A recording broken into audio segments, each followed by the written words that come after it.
Sorry I cut all you guys off a minute ago. I didn't know we were recording that whole time. I hope I didn't talk about none of you.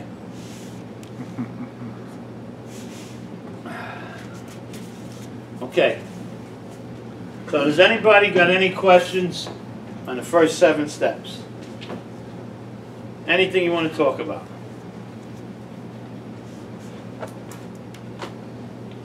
No? Okay. So the way I understand the program and the way it should have affected you if you've done this work up to this point is you should have completed the process of recovery by now. The first 7 steps is the process of recovery, okay? And that we're done with. So you should have completed that. Wow, that's really hot. If you got a question there, yes, just write it down. Okay. So if there's no questions then, let's go ahead to page 76 in the book.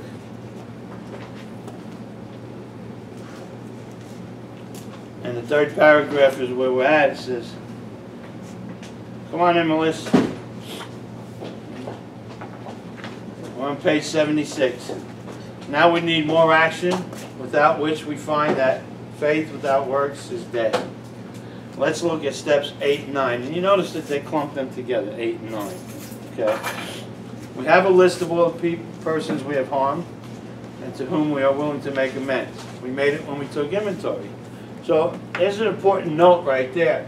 Sometimes you'll be sitting in a meeting and somebody will share a real spiritual experience they had, like they took their 4th step and they went with their sponsor into the woods and they burnt it and said goodbye to all their troubles. And what they just burned was their 5th step, their 6th step, their 7th step, their 8th step, their 9th step. So that's not a spiritual thing. It's a stupid thing. You need that 4th step to continue on with your work. So right here it's telling you you need it because you have a list of people you harmed when you took inventory. We subjected ourselves to a drastic self-appraisal. Now we go out to our fellows and repair the damage done in the past. We attempt to sweep away the debris which has accumulated out of our effort to live on self-will and run the show ourselves. If we haven't the will to do this, we ask until it comes. Remember, it was agreed at the beginning that we would go to any lengths for victory over alcohol.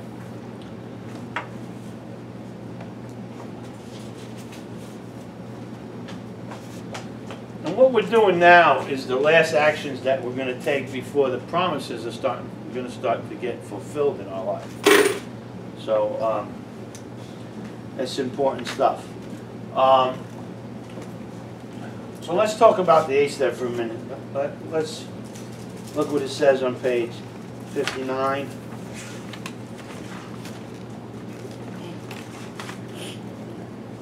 Made a list of all persons we had harmed and became willing to make amends to them all. Okay? So you're going to take your harms to others list in the 4th step, and you're just going to copy everybody that's on that list onto your 8th step. And then you're going to look through your other list, your resentment list, your sexual conduct list, your fear list, and see if there's anybody else that you need to bring over that you've caused harm to. And then you're going to think anybody that's not on my inventory that needs to go on there. And they all need to go. And I found it very helpful. And I don't know if it's I don't think it's the big one. I think it's in the 12 and 12, where it suggests that we do different types of lists. So what I found the most helpful is the 3 columns for your 8th step list. And in the first column, you put can't wait. All right, so if you took a piece of paper and drew 2 lines on it, you'll have 3 columns, right? So in the column on the left, you're going to put can't wait. In the middle column, you put don't care, well, whenever or whatever, all right? And on the right column, you put never. So those are your 3 lists. The people you can't wait to make amends to, the people you couldn't care either way if you did or you didn't, and on the right is the people you're never going to make amends to. And it's okay to break that into those three categories because we want to figure out, you know, we want to go run out right away before we even get to this step and make amends to our family and to some certain people, right? And we're told not to. So, but there's some people we're gonna find it real easy and real eager to make that to make the amends, and there's going to be some people we're never going to make the amends. Okay, and only you will know who that is by making your list up. Okay. So you have your 8-step list. How many times have you been in a meeting and you've heard somebody share that they're stuck on the 9th step? A lot of times, right? You hear that all the time. Stuck on the 9th step. It is impossible to be stuck on the 9th step. It's not unlikely or highly improbable. It is impossible to be stuck on the 9th step. Impossible. So anybody that shares about being stuck on the 9th step doesn't understand the steps. Why am I saying that? What did we just read on page 59?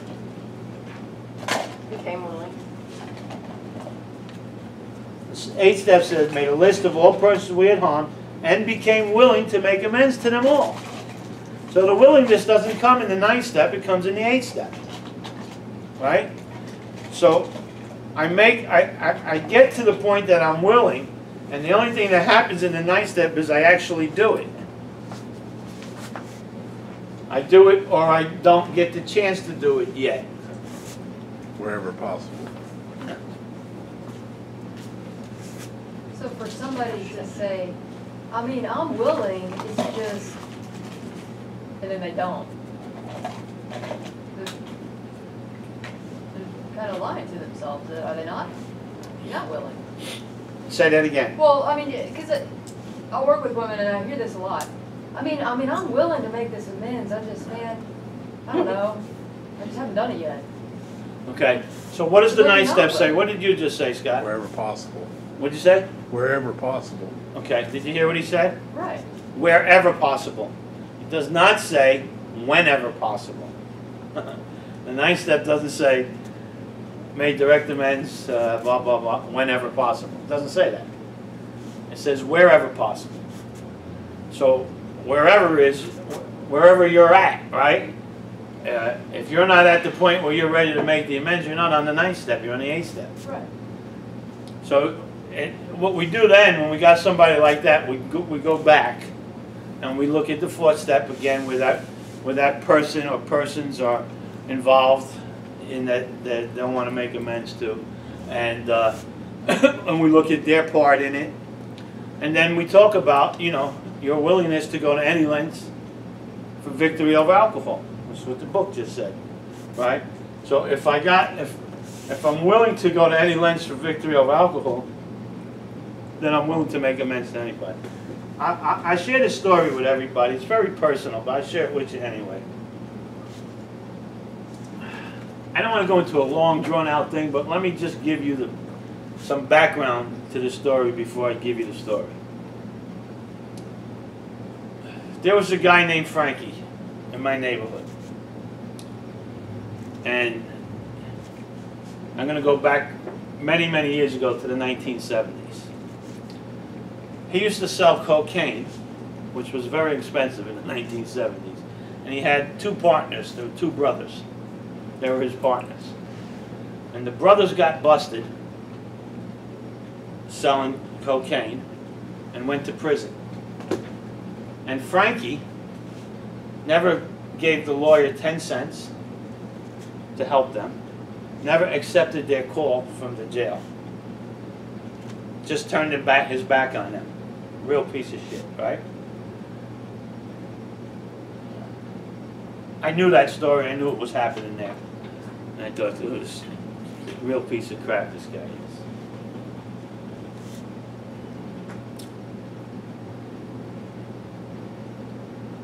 Years before that, many years before that, I had 2 friends that I introduced to each other.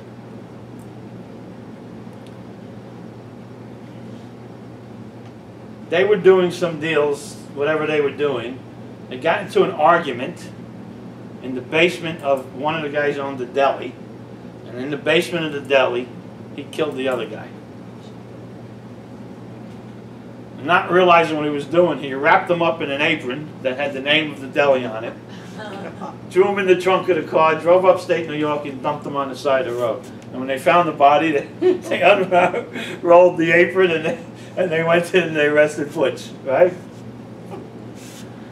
So Butchie gets arrested and goes away for 15 years. He's got 2 years left on his sentence. And the whole time he's away, he thinks that I'm mad at him that he killed the other guy. They had been doing business together for over a year after I introduced him. I had nothing to do with it, you know. But I wasn't even mad at him, you know. That's the life out there, right? So, 2 years left, he gets sent to a minimum security prison before his release. Who's in this minimum security prison is the Profada brothers, the two of them. The ones that were partners with Frankie. In the meantime, these years have gone by, right? Since they've been locked up, since Butchie's been locked up for years, and the Profada brothers locked up for years. In the meantime, Frankie marries my wife's sister. So now he's my fucking brother-in-law. I can't stand the guy. And I had a club, a private club in the middle of Little Italy. And the Profada brothers hired Butchie to kill Frankie when he gets out. So Butchie gets out of prison. He starts finding out who this Frankie is, and he realizes that he's my brother-in-law. So he comes and sees me in the club, and he just apologizes for what happened with Louis years before that. And he says, he tells me the whole story that they hired him to kill Frankie. He don't know that. I don't give a fuck if he killed Frankie, right? So he tells me the whole story.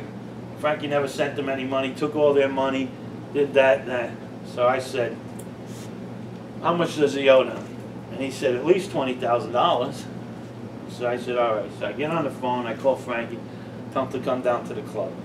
He comes down to the club and he sits over there. Butchie's sitting over there, and I'm over here, and I says to Frankie, you know who this guy is? No, that's Butchie. Say hello to Butchie. He gets up, shaking hands. Don't touch him, just say hello to him. Says hello to him. I said, you know what Butchie's here for? He said, to kill you. Turns white, right? He thinks he's not going to make it out the door. Okay. So, anyway, long story short, I tell him he's got to start paying him $500 a week to send to the Profada brothers to make it right, and Butchie's will leave him alone. Okay. 3 or 4 weeks go by, he misses a payment. Butchie comes and sees me. Butch, I don't want to hear it. You want to kill him, you can go right ahead and kill him. If he's not paying you, you do what you got to do. I got nothing to do with it. Now, Butch, you don't want. I wash my hands with it, Danny. I'm not doing nothing. He thinks I'm going to go after him if he does that, which I would.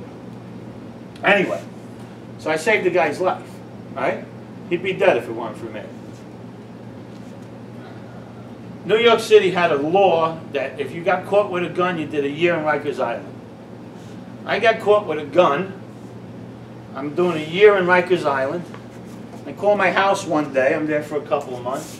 I call my house one day. My wife is, you got to call Frankie. He needs your help. I said, okay. I hang up with her. I call Frankie. What's going on? He said, Frankie had just started a flooring business. And he went to Manhattan to do a job for the Gap stores. He was going to do the Gap store floor in Manhattan. And if he got this job done and did it good, they were going to let him do another job and another one, right? But he was there 10 minutes and the union came and shut him down. In New York, you can't work unless you're in the union. So I said, okay, Frank, I'm in jail. I said, okay, Frank. I hang up with him. I make one phone call. I call Frankie back. I said, Frankie, whatever the job is, I get 10%. You got that? He said, yeah. I said, and any jobs you get from the Gap belong to us 10%. You understand that? He said, yeah. Go to work tomorrow. Nobody's going to bother you. He does the Gap store, does a good job. They hire him. He does every Gap store from Florida to Maine, from the Atlantic Ocean to the Mississippi River in St. Louis. Every Gap store was his. This is years ago when the Gap was growing big. He became a multi-millionaire doing Gap stores. About 3 months before my year was up, they hit me with some other charges, and I'm stuck in fucking jail for a couple of years, right? My wife never got a dime from Frankie. Now, not only do I have money coming, but that phone call I made with some very important people that are expecting money, they're not getting money either. These guys are killers. This is how mad, when I got out, they told me, Danny, it's your brother-in-law, leave him alone, forget the money. These guys, that'll kill you for a second. But I used to go to sleep at night in jail. You know, some people count sheep. I'd count how many ways I was going to chop Frankie up in pieces when I got out. In fact, about a month before I was going to get released, my wife, my sister-in-law, and my father-in-law came to see me to beg me to not kill Frankie, because everybody knew, I didn't say nothing to them, but everybody knew that I was going to kill him. And they came and begged me to not kill him. And I finally agreed that I wouldn't kill him, but he was going to be banned from the family. He couldn't show his face at any family gathering, because if I saw him, I was going to hurt him. And they agreed. So we had christenings and weddings and all this stuff, and Frankie wasn't allowed to come. And that's the way it was for years. And then I got sober. My life changed. And I get to this step, and my original sponsor was a guy I was in prison with for a long time. So he knew the whole story of who I was and what it was about. And everybody knew that I really hated my brother-in-law, but I didn't do anything because they begged me not to, right? So when it got to this step, of course Frankie was on the right column. I'm never going to make amends to him. He's a piece of shit. If it weren't for me, he'd be dead. If it weren't for me, he wouldn't be a millionaire. He owes me money. He fucked me. So I was never going to make amends to this guy. And I made amends to him. For what? I apologized to him for banning him from the family, my part. And for having him live in fear, because he lived in fear all those years, never knowing at any minute am I going to go against what I tell everybody and kill him anyway. So he wound up being, what do you call it, if somebody stays in the house and won't go out? Yeah, and he wound up having a bad addiction with pills. Yeah, not that it was my fault. He was a piece of shit. He deserved everything he got. But, so I wasn't making amends for that, but that's where he wound up. And probably the fear had a lot to do with it, you know. So anyway, when I work with people today, I know, to this day, I can't stand the guy. I was going to say, where's he now? Is he still alive? He's broke, busted, and disgusted. My sister-in-law left him years ago. He lost all his money. He's a recluse. He's really bad, you know. He's right where he should be. I don't like him. I don't wish him anything but pain and sorrow, you know. But I don't spend any time thinking about him anymore, except for when I'm using him as an example. You know, I don't go to sleep at night counting how many pieces I could chop Frankie up into, you know, like the cows jumping over the fence or whatever it is. And so when I work with people, I understand how much we can hate somebody and how wronged we believed we are. And we could be correct. In the case with Frankie, I was wrong. The man became a millionaire for my word and agreed to pay a percentage and never did. Besides that, I saved his life years before that. He wouldn't even be around if it weren't for me, but you would have killed him in a minute. So I understand how we can hate somebody and justifiably feel wronged. But still, this is not about Frankie. This is about me being able to live in my skin today, without the horrors of, you know, of wanting to, you know,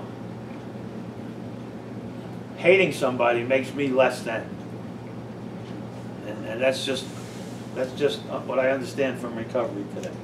So I tell you that story. It's a very personal story, but I tell you that story because this is where we're at in this step, in this 8th step. We got to get to the point. How did I get to the point where counting how many pieces I could chop Frankie up to understanding that I need to make amends to him? Because my first question was, for what? What do I need to make amends to him for? He screwed me. And he's like the only person. He is the only person that wronged me. Everybody else I wronged.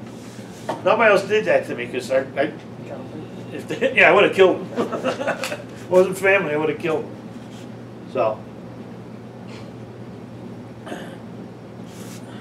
So here in the 8th step, we sit down and we look at our part. We talk with our sponsor, and we talk it out. And we get to the point where we're willing to make amends. And not where we say that we're willing to make amends, but that we know that we're willing to make amends. Now, here's the kicker to all of this. To do the 9th step, to actually make the amends, may never happen. And it may never happen. And it's okay if it never happens. We don't actually have to make the amends. We just have to become willing to make the amends. And when I say willing to make the amends, we have to be in a position where we are 100% willing to, wherever possible. Wherever that opportunity may come, we take it. You know, when I had to go make amends to Frankie, I had to go surprise him, knock on his door, because he never would have came out and met me. He never would have met me anywhere. In fact, he didn't want to open the door when I came to his door.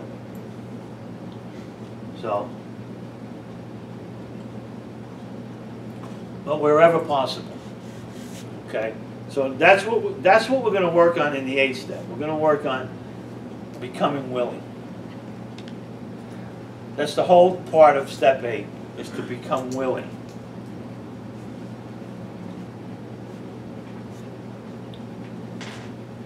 So now we have this 3-part list. Can't wait, don't care if I do or don't, and never. And we start looking at these things and we start talking out the middle and the right column, that, you know, and we try to get them to move over to the left column. What's the middle column?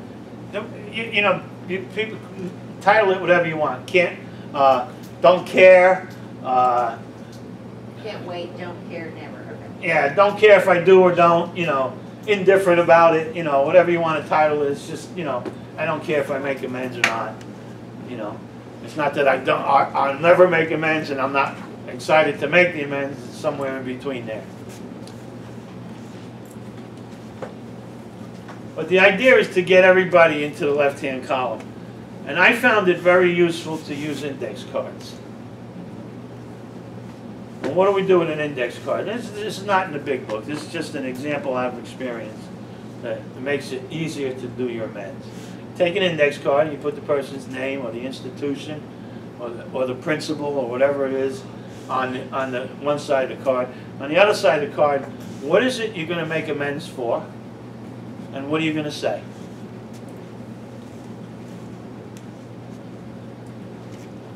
And it's good to rehearse that with your sponsor, to sit down and kind of role play it out. So when you get there, you're not a babbling idiot and you have to pull a card out. But if you have to pull a card out and read it. So what? You're there to clear away your side of the street, what you did, the harms you did. What they did to you can outweigh that 100 times, just like Frankie and me. But it's not, I'm not there for Frankie to write his part. I'm there for me to write my part. And I know, and from you hearing the story, you know too. If he didn't do his thing, I wouldn't have done my thing, right? Of course not. But that doesn't make it right nonetheless. So we're here to straighten out our side of the street.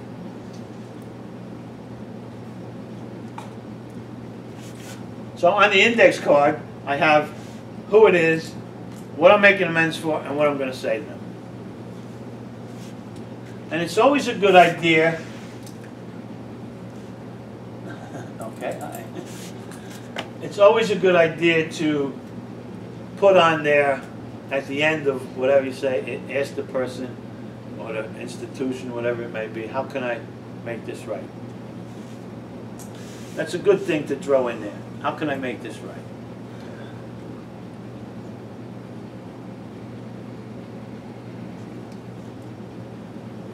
I got a question. Yes. So, you say, how do I make this right? And they want nothing to do with you. At that point, they're still not convinced. They don't care.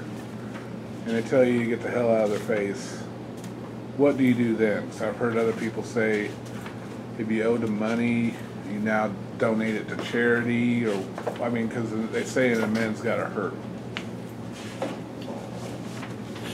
Make you think twice. The financial amends has to hurt. Right. Okay, say it's a financial amends where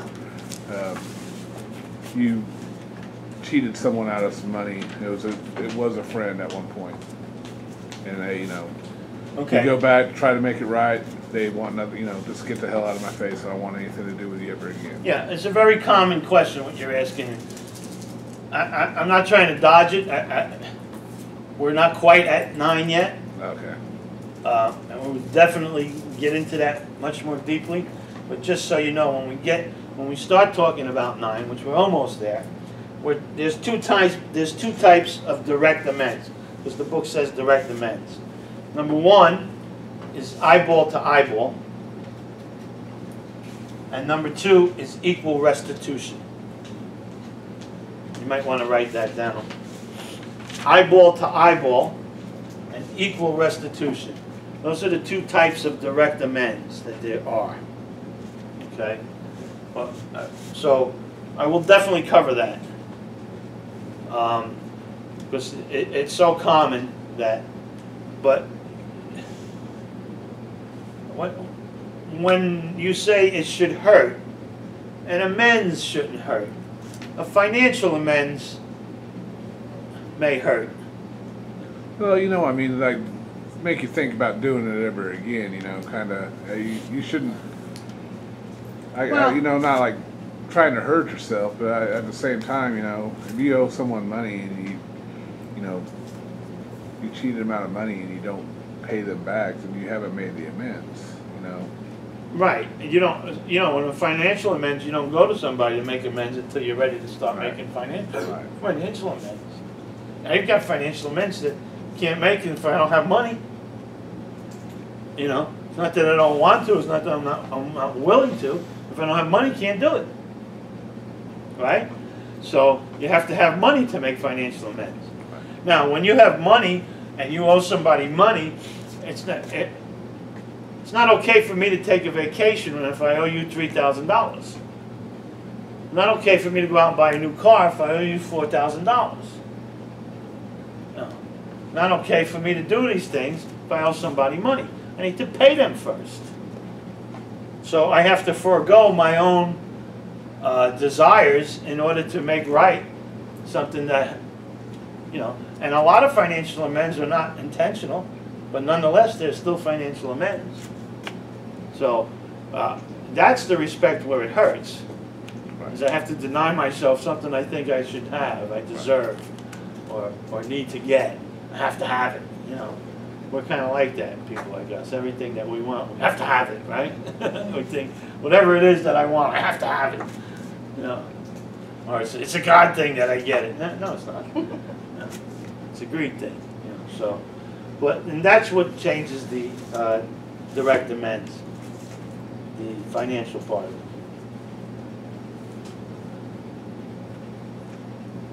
Okay, let's talk for a minute about the 3 dimensions of life. 3 dimensions of life.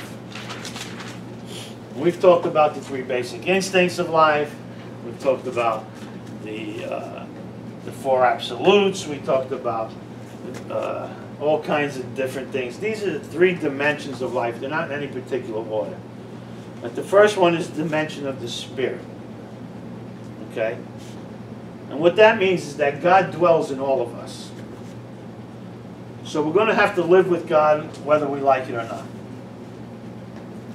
The only question is, are we going to live with God in harmony or disharmony? And I don't know any class of people more separated from God than us alcoholics or addicts. Okay? So that's the dimension of the spirit. And God dwells in us, all of us, and we're going to have to live with Him whether we like it or not. So the only question becomes, do we live with God in harmony or disharmony? The second dimension is the mental dimension. What that means is we all have a mind. I know sometimes it seems like we don't, but we all have a mind. And the question is, are we going to live with our minds, our thinking, in harmony or disharmony? And I don't know any class of people more fouled up in their heads than us alcoholics or addicts. So we have our mind, our thinking is there, we're going to have to live with it. The only question is, do we live with it in harmony or disharmony? The third dimension is the physical dimension. We normally think that that means that it deals with the body only, but that's not true. It really means the world and everything in it. We don't have any other place to live but to this earth here, right? Maybe later on we'll have some other places to live, but right now it's just this earth. So the question is, do we live in this physical world of the people and everything in it in harmony or disharmony?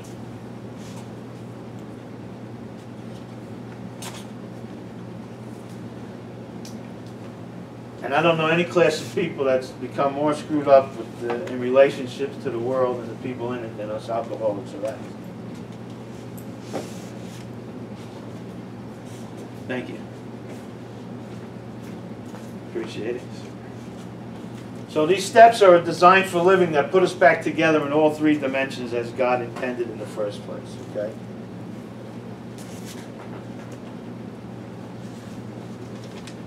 So everything in the world, thank you, everything in the world, everything in the world in the physical sense, everything in our minds in the mental dimension, and everything in the spiritual world, or everything that happens in 1, 2, or all 3 of these dimensions. There's nothing that can happen that's not in one of those dimensions.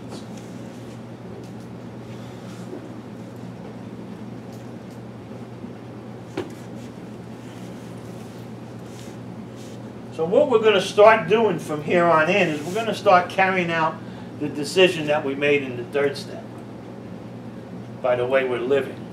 We're going to start working on our defects of character.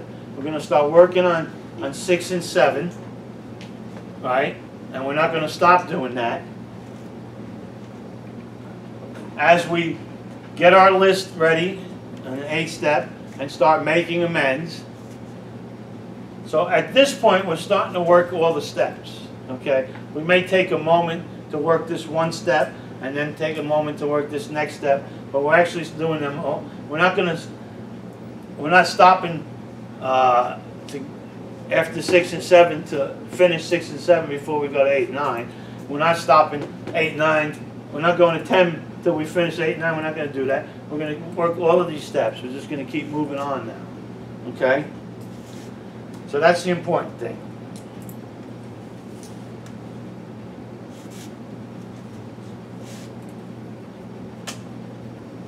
Okay.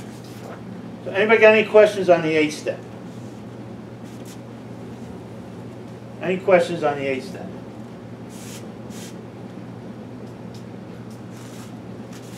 What happened here? No. Hey, Charlotte? Oh, I thought I lost everybody.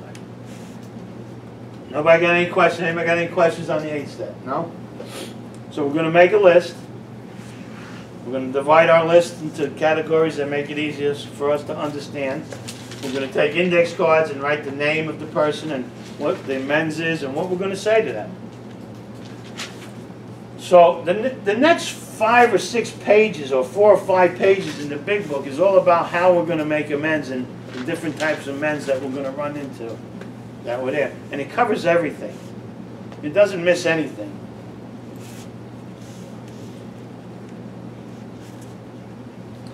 So I said a minute ago that what we're doing now is we're carrying out the decision we made in step 3 by removing the things that block us from God, right?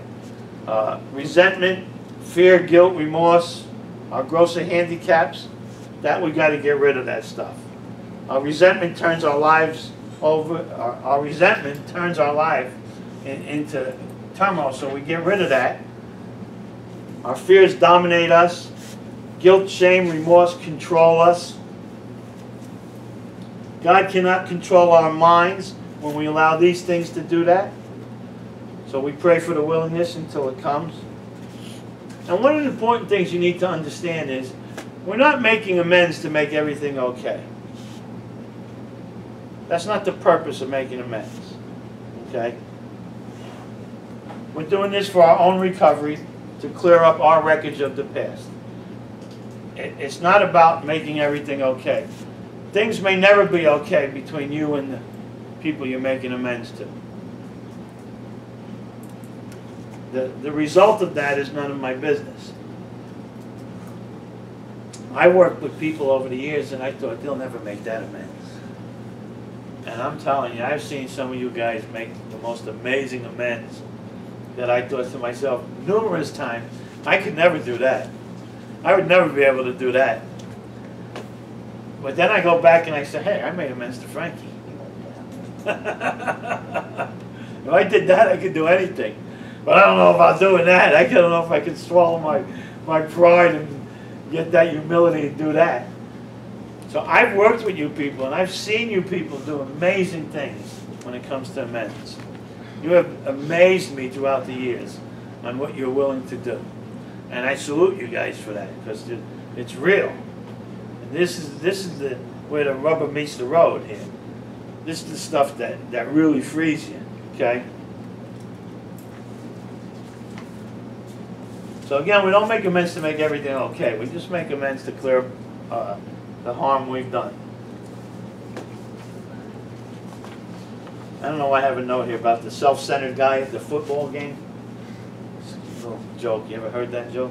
Self-centered guy at the football game. Every time they went to a huddle on the field, he'd say to the person next to me, they're going to talking about me again.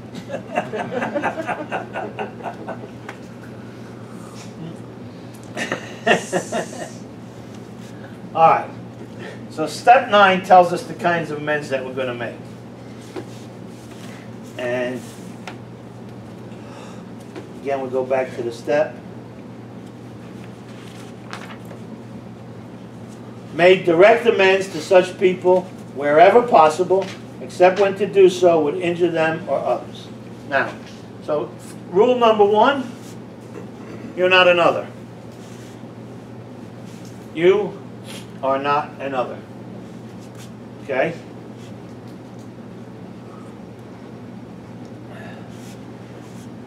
Rule number 2, direct amends.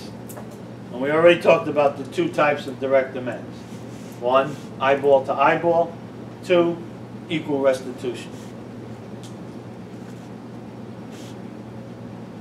Does anybody not understand that? So, I've had guys over the years call me up and, you know what, can I just send this guy an email? And I said, absolutely. He said, really, I can? I said, sure. If you harmed him through an email, you can absolutely send him an email. Well, I didn't harm him through an email, and then you can't make amends through an email. How did you make equal restitution? Equal restitution, good question. What does that really mean? So let's just use a silly example. And I break your window. I throw a rock through your window. So now I come to your house and I knock on your door and I apologize. I broke your window. You know, here's $100. Get your window fixed. If that's not enough, let me know. know, is there anything else I can do to make it right? And they say, yeah, paint my house. No. No, that's not equal restitution. I'm not a fucking doormat. I'm trying to do the right thing. Don't press your luck.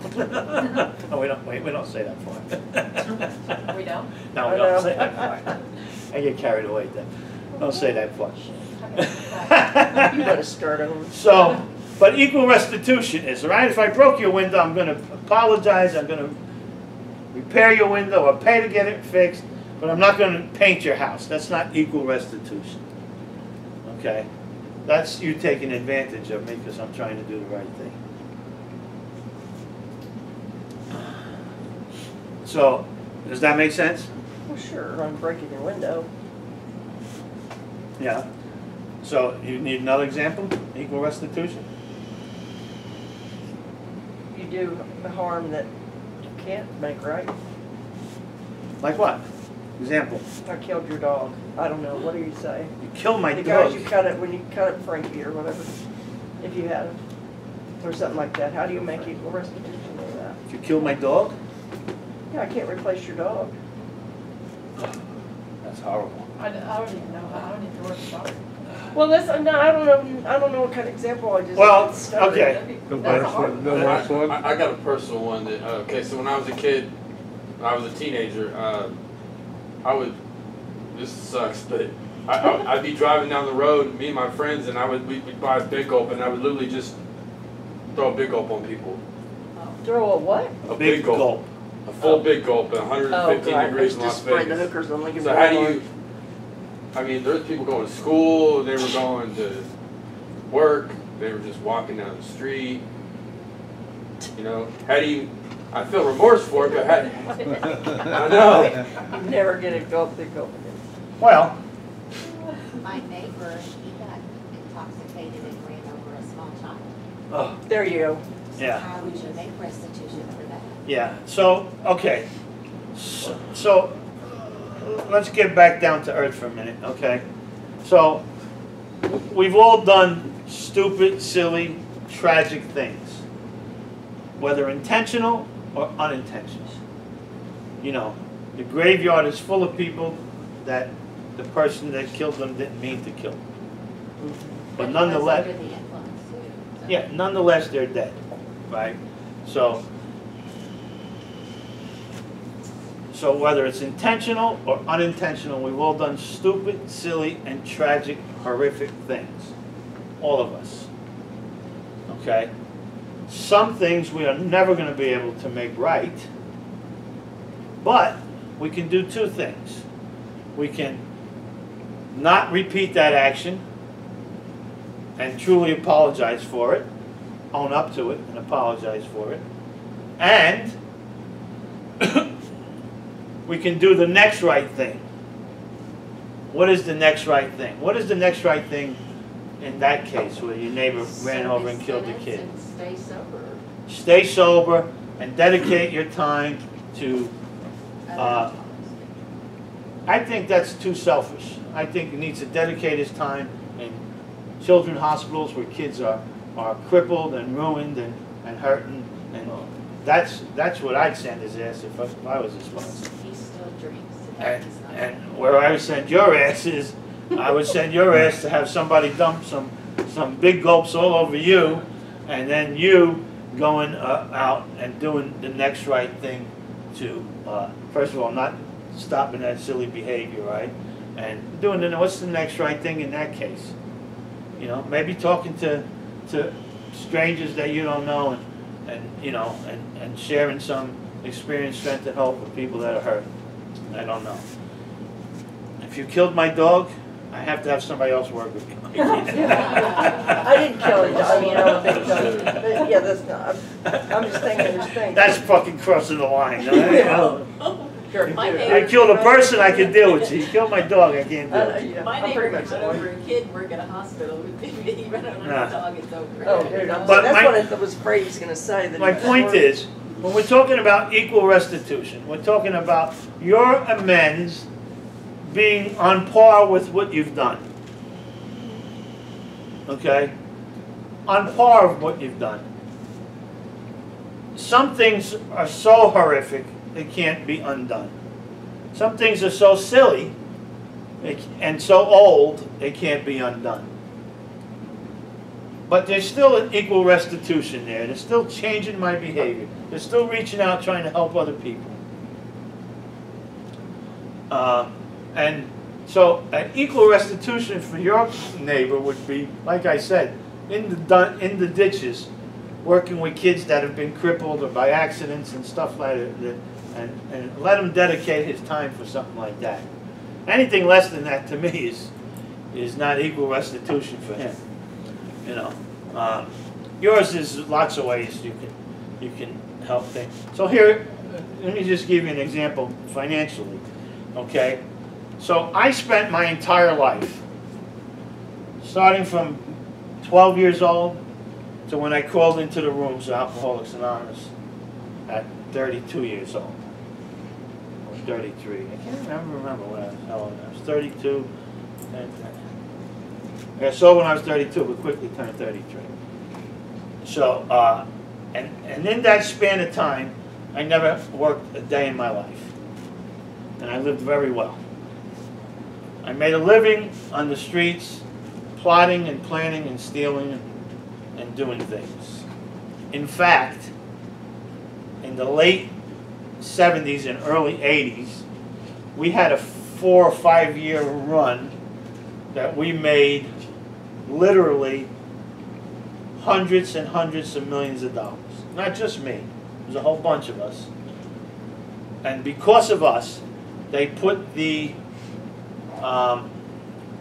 what do you call that thing that's on a credit card? That little... The chip? Yeah, no, not the chip. The signature strip? Security code on the back? There was something that they put in the credit card. Maybe it was the chip. In the mid-'80s, they came out and they started putting that in the credit cards because we were producing fake credit cards for people all over the world and moving them all over the world. And at Christmas time, I had over 150 guys going shopping with credit cards with your name on it.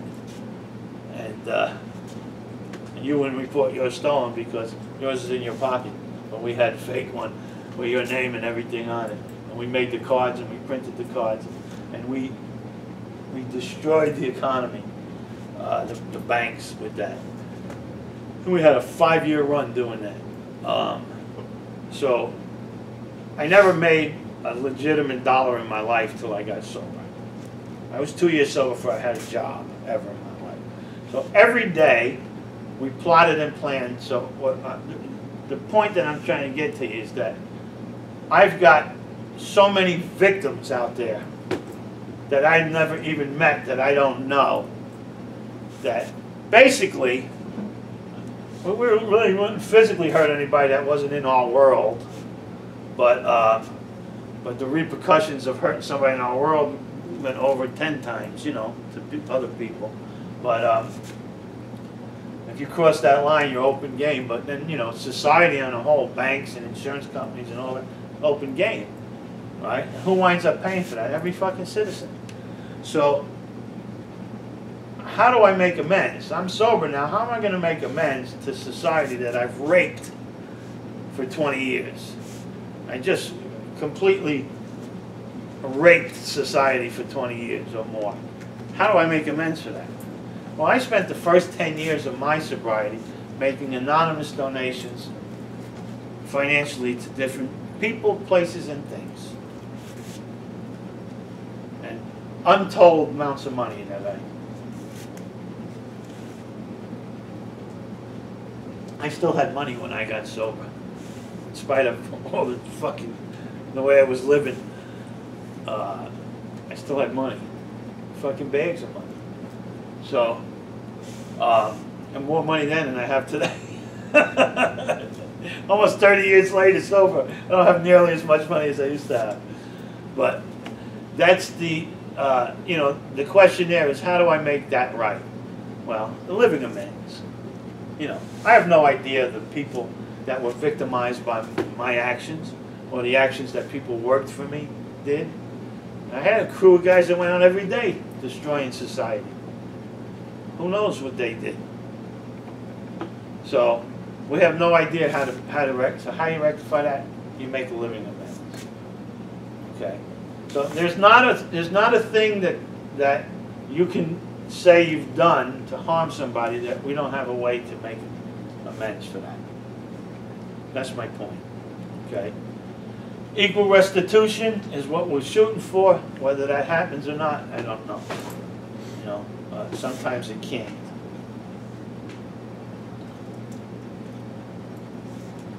What's up, Melissa?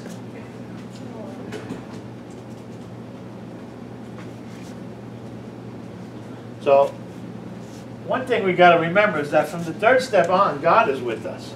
And if something's supposed to happen, God's going to allow that to happen. If you got to make amends to somebody, God will make that happen. God will put that person in your life. So, once you become willing to make amends, then it's okay that you don't make amends until the right time.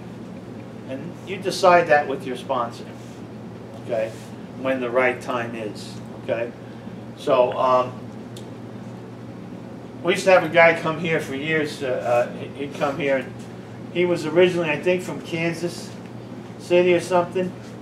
And he wanted to, he was going over his 4th step with me, doing his 5th step, and he was doing his 8-step list with me, and he wanted to send a letter to a guy in Kansas City because he thought it might be dangerous that he'd drive there and meet this person.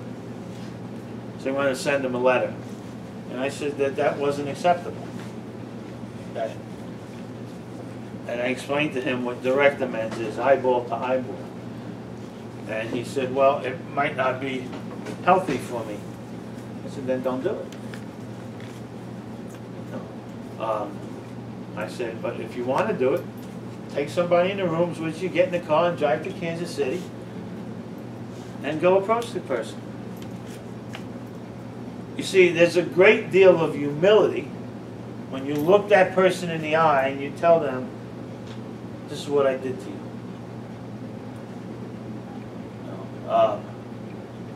I don't know if it's possible to find out who anybody was that got hit with a big gulp. Might be, you know, probably not. But just because it's probably not doesn't mean you shouldn't try. You know, you could put an ad in the paper there and say, has anybody ever been hit with when they were a kid on the street, hit with a big gulp? Please text this number. It was in Las Vegas too. Yeah, wherever it was. They got Texas in Las Vegas. So, I mean, you don't know until you give it a try, right? You might have an imposter say it was and it wasn't. So what? You make amends to him and it kind of works for the person that you did. So, so what we want to do is we want to be able to look the person in the eye, because when we talk about eyeball to eyeball, being direct amends, there's a degree of humility that only comes from looking somebody in the eye and telling them what you did to them and apologizing for it. That degree of humility cannot be obtained from a letter or a phone call or an email. It can only be gotten by looking you in the eyes, telling you how low I sunk, how I betrayed our friendship, how I betrayed our trust, how I betrayed our love, how I betrayed you. The depths of despair that I sunk to do what I did to you. That cannot be replaced. The humility gained from that cannot be replaced with a phone call, a letter, or an email, or anything like that. It can only be gotten eyeball to eyeball. So the first question then is, why would you want to shortchange yourself by doing it any other way? Right? If we're saying to you, we're going to guarantee you're going to get certain things from this, and we're going to go over those things. By the way, in the next week or so, I'm going to teach you something on the 9th step that's going to be a game changer in your life. That If you talk to 1,000 people in recovery, 995 of them don't know about this. But it works, it's true, it's in the book. And it's going to be a game changer for you. We'll get to that in a week or two, okay? So, running short on time here. Anybody got any questions? We're going to do the 9th step again next week, so. Anybody got any questions on what we went over today? No questions? Okay. You sure no questions? Let me see if anybody got any questions here? No questions there? I got a comment. Comment, what? Be patient on the upcoming videos after tonight. I'm gonna be back in California. Yes, Scott is going to California on Monday, so tonight's video will be posted this weekend. And next week's video and the week after is going to be a delay before it gets up on YouTube. Okay, everybody, thank you. Thanks for tuning in. We'll see you next week. Same time, same channel.